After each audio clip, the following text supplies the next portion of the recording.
or a year, as they've moved into our home and naturally blended into our family. I've surely made some mistakes, and I've learned a lesson or two along the way. But I hold fast to the truth that God calls us to a life of hospitality, welcoming others into our ordinary lives so they might better know our glorious God. I'm thrilled you've come along for the challenge. Know that I am cheering you on. My prayer is that by the time you finish this book, you will be equipped and inspired.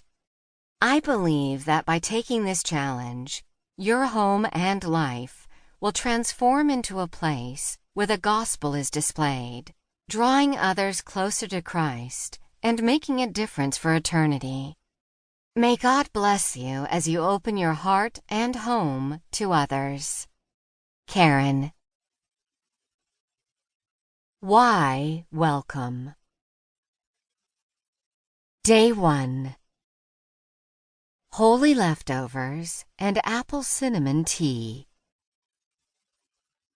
I met Jesus over a cup of apple cinnamon herbal tea. Oh, I don't mean that he and I sat down in the flesh at the local coffee house and sipped on hot beverages served in earthenware mugs, purchased with a buy-one-get-one coupon I pulled out of my purse that was about to expire. I mean that a cup of spiced tea, served to me by a believer with a heart of hospitality in her oh-so-ordinary home, was the means God used to draw me to himself, setting in motion my spiritual walk of faith. I was a 16-year-old junior in high school when a new family moved in just across the road.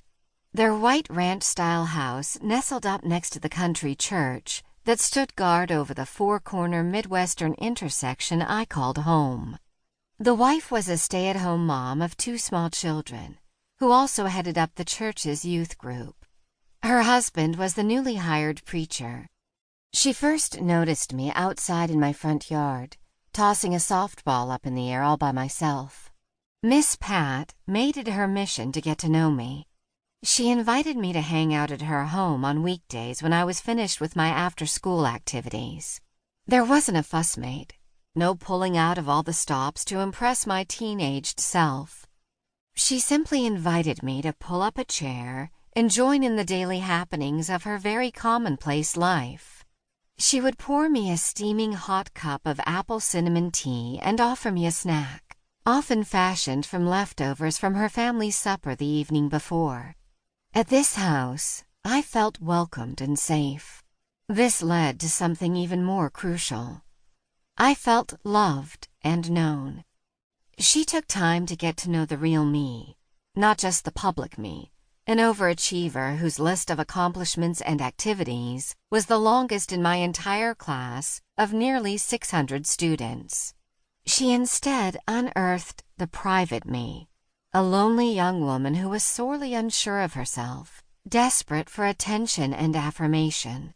Since she'd already picked up on the fact that I liked to play softball, she invited me not only to attend youth group, but also to be part of the church's softball team.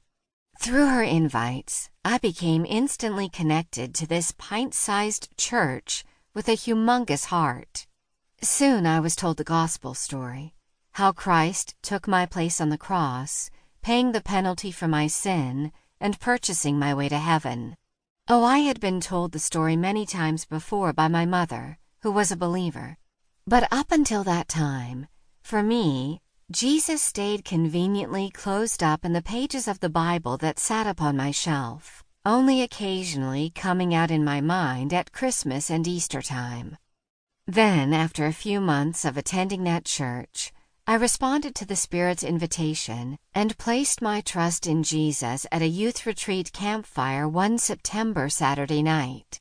My life has never been the same. God can use anything and anyone. He has no limits. He can, and often does, use a flawlessly presented worship experience, one that rivals the most elaborately orchestrated concert, to beckon someone to himself.